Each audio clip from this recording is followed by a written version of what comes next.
Hello YouTube. So I'm going to show you Stu's technique for adding the mud onto the vehicles.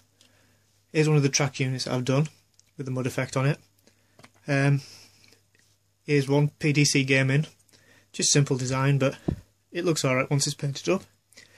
I've used the basic how I paint my iron hands. I'll pop a link to the video down there. So I've done all that. So I'm just going to use two products. Firstly, there is the little focus, the Citadel Sterling Mud, and I'm going to use MIG's pigments, Industrial City Dirt. That's the only two things that I'll be using. Firstly, we need to add the mud. So I need to get some of the mud out of the pot and just add it liberally around the tracks. Our main problem with this is it does take a long time to dry, so I'll put breaks in and speed things up a bit. As I say, drying is the main thing, that main time consuming bit. As you can see, just adding mud to the tracks on these.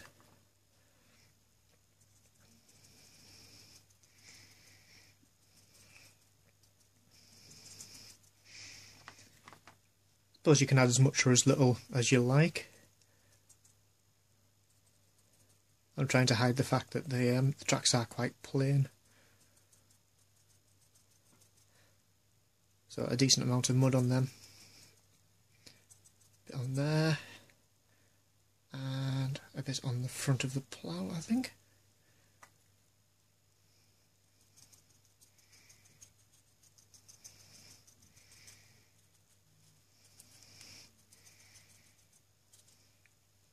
That's one done. There you go. So I've just added the sterling mud around the bottom of them. So I'll be back once that's dry, and I'll show you how I add the MIG pigment. Okay, back in a minute. The textured paint's now dry. I've glued each of the units onto the base so I can do them all at once. As you'll see, what I'm doing with the base is I've gone from the metallic plate at the back and added some cork to the front to make it look like it's going from the decking out into the muddy world. So what I'm going to do next is just get some pigment, pop it onto there and add some water.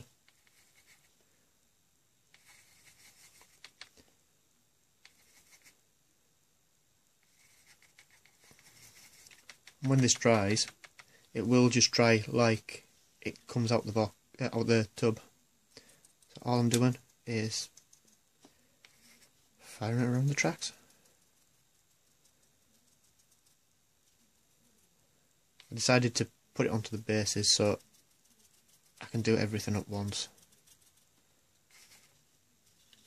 Don't try and do this too clean. I mean, it's going to be mud, so it's going to be messy, it's going to be all over the place. It's not going to be in any kind of pattern really, so as random as you can do it.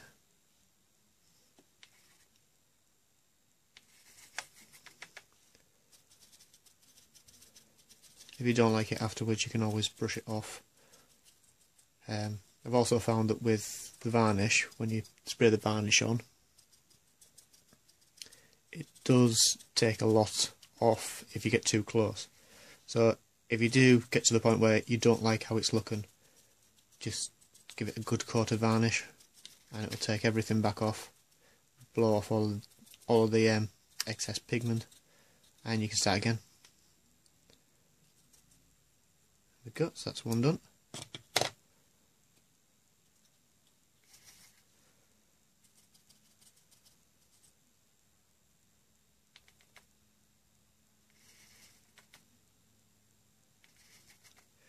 As I say, I'm not an expert at doing all this sort of stuff. This is just stuff that I've picked up.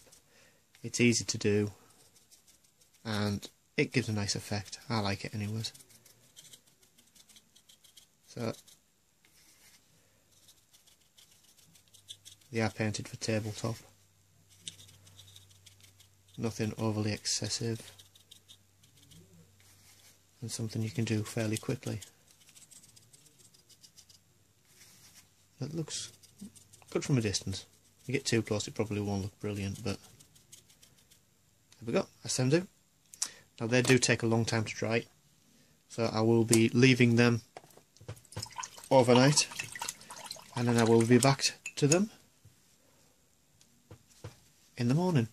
Okay, catch you in the morning. So here we are, guys, it's morning, it's all dried. All that's left to do is clean things up a bit. So what I tend to do, once it's dry, because you don't just want it solid, give everything a little bit of a brush. It'll take off a little bit of excess and kind of smear it around a bit before giving it a bit of a varnish. See the smoke coming off it. Then it's just a case of neating things up. So there we have, I'm getting focus, all weathered up. Thanks for watching. I'll add some more videos soon. Catch you all in the next one. Bye for now.